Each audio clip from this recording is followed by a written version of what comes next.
Hi friends, എല്ലാവർക്കും എൻ്റെ പുതിയൊരു വ്ളോഗിലോട്ട് സ്വാഗതം. അപ്പോൾ എല്ലാവരും സുഖമായിട്ടിരിക്കുന്നു എന്ന് കരുതുന്നു.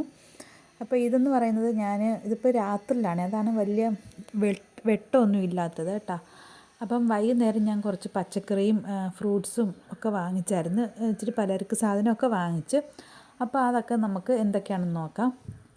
ഞാൻ ഏത്തക്കായും പഴവും പഴം വാങ്ങിച്ചതെന്ന് വെച്ചാൽ രാവിലെ പുട്ടും പഴവും ആക്കാമല്ലോ, അപ്പോൾ പിള്ളേർക്ക് രാവിലെ സ്കൂളിൽ പോകാൻ.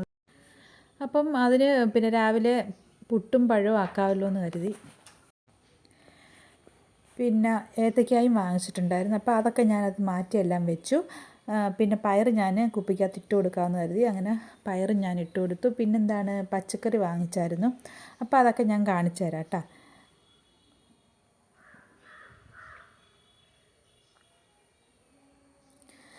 ഇതാണ് ഞാൻ ഒരു കിറ്റ് പച്ചക്കറി. ഒരു കിറ്റെന്ന് പറഞ്ഞു കഴിഞ്ഞാൽ നമ്മളങ്ങനെ അവിയലിൻ്റെ കിറ്റ്, സാമ്പാറിൻ്റെ കിറ്റ് അങ്ങനെയൊന്നും അല്ല വാങ്ങിക്കുന്നത്. അതിനും വേണ്ടിയുള്ള പച്ചക്കറിയൊന്നും അവിടെ അങ്ങനെ പറയത്തക്കൊന്നും ഇല്ല. നമ്മൾ ഓരോന്നും നമ്മൾ സെലക്ട് ചെയ്ത് ഇത്രയെന്നും പറഞ്ഞ് അങ്ങനെയൊക്കെയാണ് വാങ്ങിക്കുന്നത്. അപ്പം ഞാൻ തക്കാളി പ്രത്യേക 1/2 കിലോ, സവാള 1 കിലോ, അങ്ങനെ ഓരോന്നും സെക്ഷനായിട്ട് ഞാൻ വാങ്ങിച്ചു. അതുപോലെ തന്നെ അച്ചങ്ങ ആണെങ്കിലും പടവലങ്ങ, ഇതെല്ലാം ഞാനൊരളവിന് മാത്രമേ വാങ്ങിച്ചിട്ടുള്ളൂ. അപ്പോൾ അച്ചങ്ങ ഞാനൊരു 250 ഗ്രാം അത്രയും മതിയെന്ന് പറയും. പാവയ്ക്കൊക്കെ ആണെങ്കിൽ നമ്മൾ ഒരെണ്ണം, അതുപോലെ പച്ചക്ക 3 എണ്ണം, അങ്ങനെ പടവലങ്ങ 250 ഗ്രാം, അങ്ങനെയാണ് ഞാൻ വാങ്ങിച്ചേക്കുന്നത്. അല്ലാതെ ഇച്ചിരി കൂടുതൽ അങ്ങനെയൊന്നും വാങ്ങിച്ചില്ല. കാരണം എന്ന് വെച്ചാൽ പച്ചക്കറി എന്ന് പറയുന്നത് നമ്മൾ കൂടുതലൊക്കെ വാങ്ങിച്ച് വെച്ചാൽ ഫ്രിഡ്ജിലാണെങ്കിൽ പോലും അങ്ങ് ചീത്തയായി പോകും. വെണ്ടയ്ക്കൊക്കെ ആണെങ്കിൽ പിന്നെ പറയുകയും വേണ്ട, പെട്ടെന്നാണ് ചീത്തയാകുന്നത്. അപ്പോൾ അത് കാരണം ഞാൻ അളന്നളന്ന് കുറേശ്ശെയാണ് വാങ്ങിച്ചത്. കപ്പയാണെങ്കിൽ 1 കിലോ കപ്പ പോലും വാങ്ങിച്ചിട്ടില്ല കേട്ടോ. 2 കപ്പ എടുത്തു കൊടുത്ത്, അപ്പോൾ അതൊരു 800 ഗ്രാം വരും. അങ്ങനെ അത് വാങ്ങിച്ചു. അതുപോലെ തന്നെ പരിപ്പ്, എനിക്ക് സാമ്പാറാണ് മസ്റ്റായിട്ട് ഞാൻ മിക്കവാറും ഉണ്ടാക്കുന്നത്. അപ്പോൾ ഞാൻ സാമ്പാർ പരിപ്പ് ഞാൻ വാങ്ങിച്ചിട്ടുണ്ട്.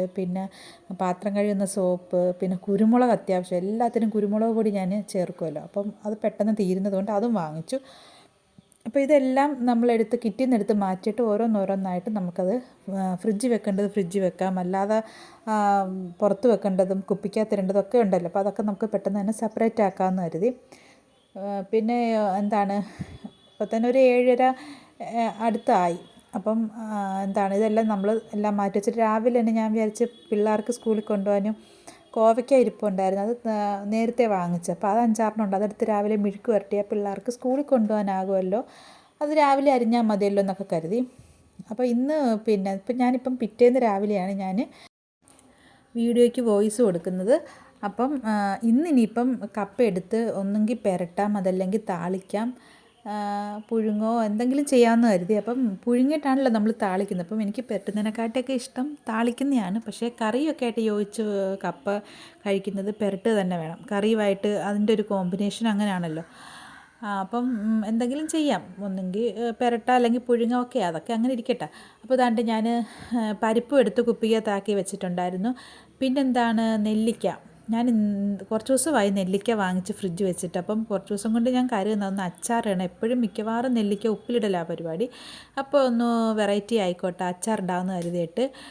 അത് പക്ഷേ ഫ്രിഡ്ജിലിരുന്ന് ഇത്രയും ദിവസമായിട്ട് ഞാനത് അച്ചാറിട്ടില്ല, എനിക്ക് ടൈം കിട്ടിയില്ല. അപ്പോൾ ഇന്നലെ ഞാൻ അതെടുത്ത് കൈയോടെ എല്ലാം എടുത്ത് കഴുകിയെല്ലാം വൃത്തിയാക്കി ഉമ്മാടെ കൊടുത്തപ്പോൾ ഉമ്മ എനിക്ക് അരിഞ്ഞ് വെച്ചിരുന്നു. അപ്പോൾ പെട്ടെന്ന് തന്നെ ഇഞ്ചിയും വെളുത്തുള്ളിയും എല്ലാം അരിഞ്ഞെല്ലാം റെഡിയാക്കി ഞാൻ കടു താളിച്ചിട്ട് അച്ചാറാക്കി എടുത്തിട്ടുണ്ട്. അപ്പോൾ അത് ഉച്ചയ്ക്ക് ചെയ്തതാണ്. അപ്പം വൈകുന്നേരം ആയപ്പോഴത്തേക്കിന് ഞാനത് ബോട്ടിലിനകത്തോട്ടൊക്കെ ആക്കി എല്ലാം വെച്ച് ബാലൻസ് ഇരിക്കുന്നത് അത്താഴം ചോറിൻ്റെ കൂടെ കഴിക്കാമല്ലോ എന്ന് കരുതി ചട്ടി വടിച്ചിട്ടെ. അങ്ങനെ ഞാൻ നമ്മുടെ ചക്രം എന്നൊരു സംഭവം ഉണ്ടറിയാവോ, ചക്രം, ഇത് ഞങ്ങൾ ചക്രം എന്നാണ് പറയുന്നത്. പെട്ടെന്ന് ഒരു പേരങ്ങനെ അങ്ങ് ഇട്ട് ചക്രമെന്ന്.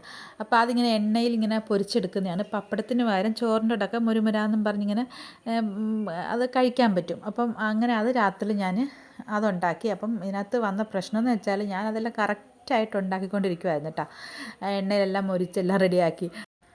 ആങ്ങളയുമായിട്ട് സംസാരിക്കാൻ വേണ്ടി അങ്ങോട്ട് മാറിയതുമല്ല, അത് തീയും കൂടുതലായിരുന്നു, അങ്ങ് കരിഞ്ഞുപോയി, മിക്കതും കരിഞ്ഞുപോയി. രണ്ടാമത് വേറെ എടുത്തിട്ട് ചെയ്താണ് ഇപ്പോൾ ഒരുവിധമെങ്കിലും റെഡിയാക്കി എടുത്തത്. അതിൻ്റെ ആ പാത്രത്തിൻ്റെ അടിയിലിരിക്കുന്ന ചക്രം മൊത്തം കരിഞ്ഞതാണ്. അതങ്ങനെ പോയി. പിന്നെ ഞാൻ മുട്ടയൊക്കെ പൊരിച്ച് പിള്ളേർക്ക് ചോറ് കൊടുക്കുമെന്നൊക്കെ ഉണ്ടായത്. പക്ഷേ അതൊന്നും ഞാൻ പിന്നെ ആ ഒരു മൂഡേ അങ്ങ് പോയി പിന്നെ വീഡിയോ എടുക്കാനുള്ള. പിന്നെ അതൊക്കെ അങ്ങ് അന്ന് അത്താഴവും കഴിഞ്ഞ് എല്ലാം കഴിഞ്ഞ് ഇന്ന് രാവിലെ ഒരു 6 മണിയൊക്കെ ആയപ്പോൾ എണീച്ച് പിള്ളേരെ സ്കൂളിൽ വേണമല്ലോ. അപ്പം രാവിലെ എണീച്ച് കൈയോടെ തന്നെ പുട്ടിന് പിന്നെ പൊടി നനയ്ക്കാമെന്ന് കരുതി. അപ്പം നമ്മൾ പച്ചയ്ക്കാണല്ലോ പൊടി, ചില ആൾക്കാർ പച്ചയ്ക്കാണ് കുഴച്ചെടുക്കുന്നത്.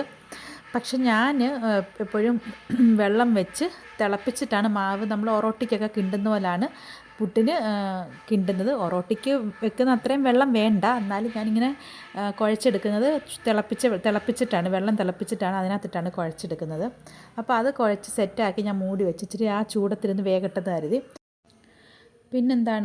കോവയ്ക്ക രാവിലെ തന്നെ എടുത്ത് കൈയോടെ അരിഞ്ഞ് മെഴുക്ക് പുരട്ടി പിള്ളേർക്കും കൂടെ സ്കൂളിൽ കൊടുത്തു വിടാമെന്ന് കരുതി. അപ്പോൾ അത് കുറച്ച് നേരത്തേക്ക് വെള്ളത്തിലിട്ട് വെച്ചിരുന്നു, അതിൻ്റെ അഴുക്കൊക്കെ പോകാൻ വേണ്ടി.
ഇപ്പോൾ രാവിലെ ടിഫിൻ പൊതിയുമ്പോൾ നമ്മൾ ചോറിൻ്റെ കൂടെ മെഴുക്ക് പുരട്ടി മാത്രമല്ലല്ലോ കൊടുത്തു വിടുന്നത്.